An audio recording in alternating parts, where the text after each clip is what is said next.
A very good evening to you. Thanks for joining us again for another edition of the show. I'm Yemi Adebayo. Well, it's the midweek edition. Of course, it's the abridged version of the show. What we do tonight is just to give you news tidbits from your amazing and entertaining world of sports. We'll let you in on what is happening across the globe. Of course, we do our best to start from Nigeria. Charity, they say, begins at home. And tonight is not going to be different. We're going to be starting here from home, talking about stories around the domestic league, talking about the National Sports Festival and every other thing happening on the domestic scene. So let's just dive straight into it. We don't have much time on the show tonight. Let's tell you, we start today with our countdown. It's part of all the things that has been said, all the things that we've heard. We continue with our countdown because from where we stand, the National Sports Festival will still go on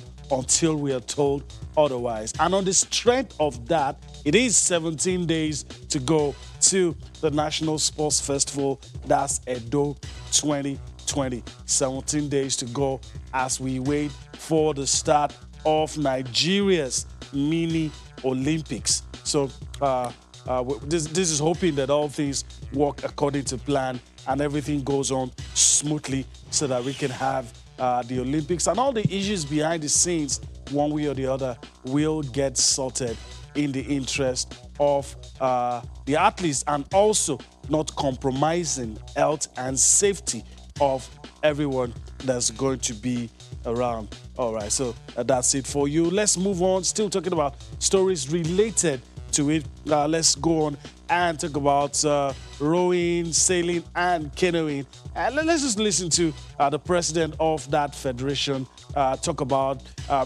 what should be done, the attention that he thinks rowing and canoeing deserves, and the attention that each should get, especially if you look at the fact that you could get 20-plus medals in that sport if you do well at the Olympics. So we'll listen to the president of the Federation, Festus Popeni, talk about all of that. And, of course, we'll come back for more Sports Tonight. Sure that people should not do primordial reasons to cancel a sport, to cancel an event and a sport. Because the aim is to make sure this sport is well known and well taken care of, and people should appreciate it. And besides, we pray that corporate bodies would go into these sports and be part of it.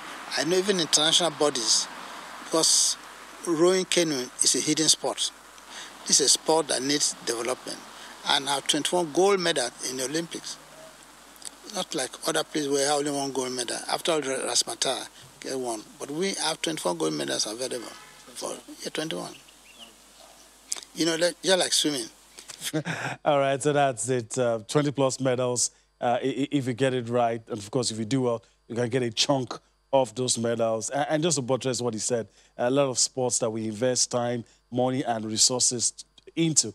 At the end of the day, if you go to the Olympics, you're just probably going to get one medal, and that's not good enough. So we should not discard any sport, especially if what is required is not as much as some other sports in comparison. So that's a word for the administrators. Okay, so let's move on. It's time to talk about the Nigeria Professional Football League. Nasarawa United remain on top of the league because Rivers United were not able to win against Kano Pillars today. Let's take a look at today's result in the Nigeria Professional Football League. And of course, we'll tell you the story behind it. Kano Pillars played a large part of the game with 10 men.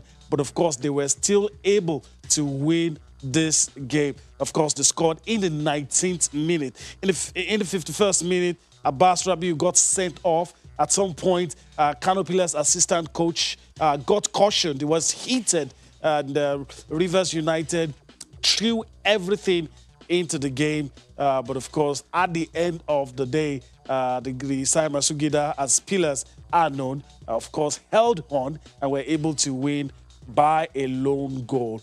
And courtesy of that goal, Nasarawa United retained their top position. Of course, Rivers United would have regained top spot if they were able to win this game. But even before the game was played, it was an uphill task. It was always going to be difficult, and no surprise that Kano Pillars won. But in spite of all that, Rivers United still in the second position. This is how the table looks after match day 6. All the teams have played 6 matches each. And top 5, you have Nasarawa United, Rivers United, the Aba Elephants, talking about Ayimba, Lobby Stars, and Pillars, all making it. Rangers closely following, Kwara United, Sunshine Stars, MFM from Lagos, Plateau United in the top half. Let's pay a thought for the teams in red. The teams in red and the teams above, not too far away from the teams in red. This is a place you don't want your teams to be. Of course, it's still a long way to go. 38 matches to be played. We're not even halfway yet. But you look at the teams there. Let's start from Aqua United, not too far away. Warri Wolves as well. Then you look at Heartland, FC Fanyoba, Habia Warriors, and Adamawa United. Not really looking good. But then again, a word of caution. I mean, for the team leading now is just 14 points, and the team occupying the 17th position has 6 points. So with a decent run, they might just be out of that position. So that's it. That's the story of the Nigeria Professional Football League, and this is the standing after match day 6. Let's go to Cameroon quickly and talk about the African Nations Championship. Nigeria not there. Like I always say, we have a duty to inform you about an event of that importance. So let's talk about it. Let's look at today's matches currently going on as we speak. Matches in Group D.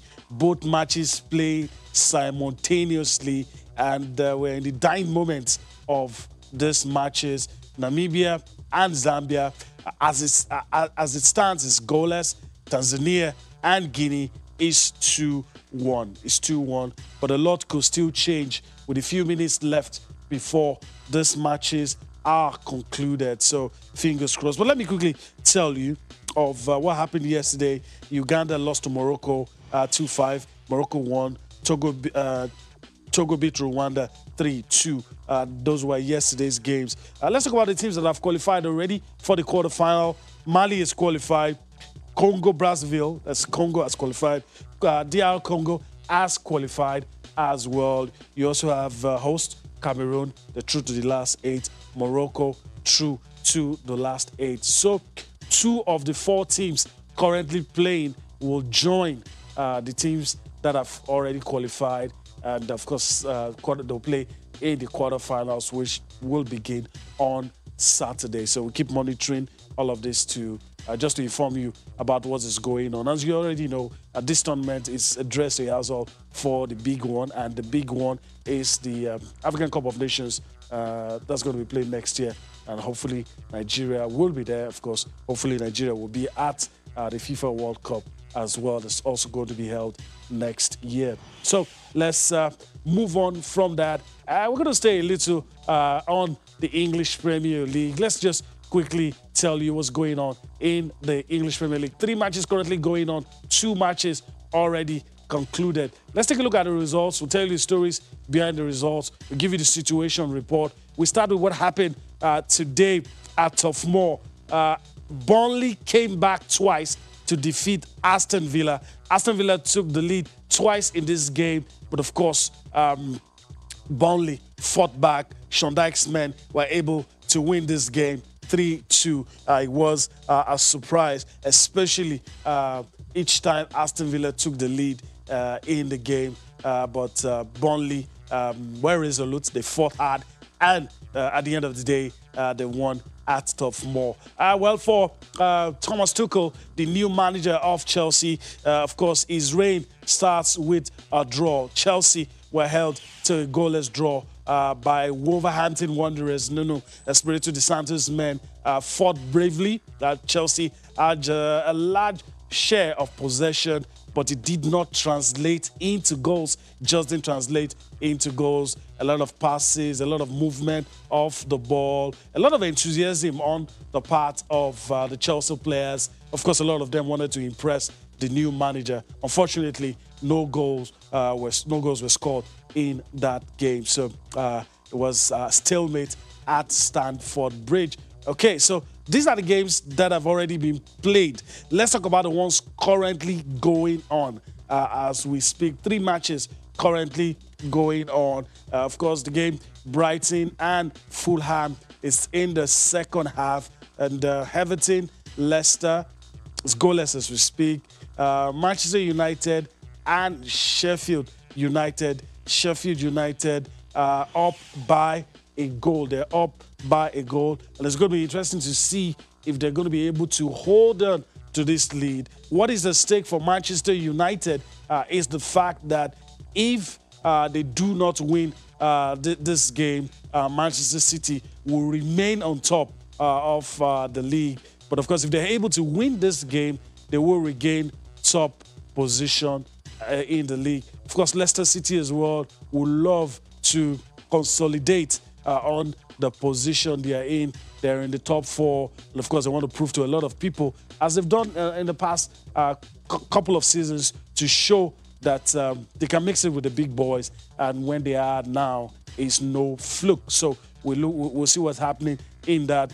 And of course, it's a relegation battle, Brighton and Fulham. Like some will say, it's a 6-point game. You win this game, you go up and you sink your rivals into the relegation hole. That is what Brighton or Fulham will be hoping to do in this game. So that's the story behind this matches currently going on. We'll revert if there's something to tell you about the games currently going on. But that's the situation report as it stands in the English Premier League. Let's quickly go on and talk about Liverpool, defending champions. A lot of people are saying there's trouble in paradise. Jurgen Klopp has been defending his team. He's been talking about the things that he needs to do to turn around things for the Reds.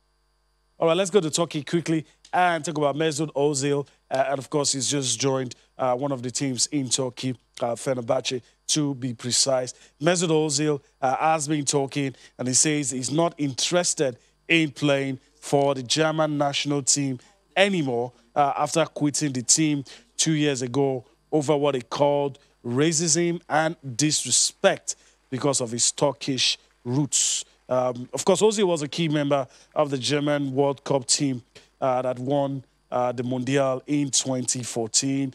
Of course, he resigned from the squad in 2018 amid a political debate in Germany about influx of migrants and after the backlash over a photograph he took with the Turkish president. All right, so that's Mesut Ozil saying he would not be interested in playing for the Germans. I'm not sure even the Germans would even want him as well. I think they've closed the chapter on Mesut Ozil.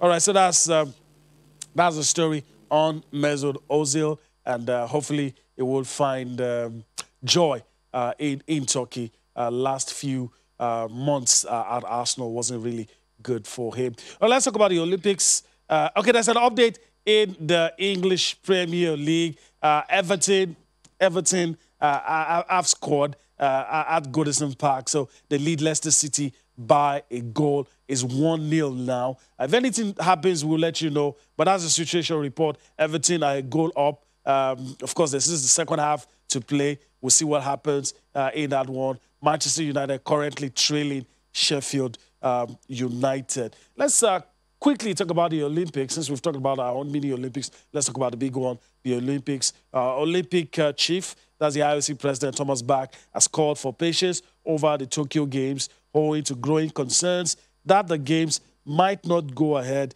due to the COVID-19 pandemic. Though much of Japan is under a state of emergency because of a third wave of infections, Bach says all stakeholders were committed to pressing ahead as planned with the rescheduled Games, which are due to open on July. All right, that's a good place to leave it on the show tonight. Is the abridged version. We hope that it was worth your while. We hope that you enjoyed everything we brought to you tonight. We'll be back here again tomorrow. We'll take you on a trip across the money-spinning world of sport. I'm Yemi Adebayo. Bye-bye now.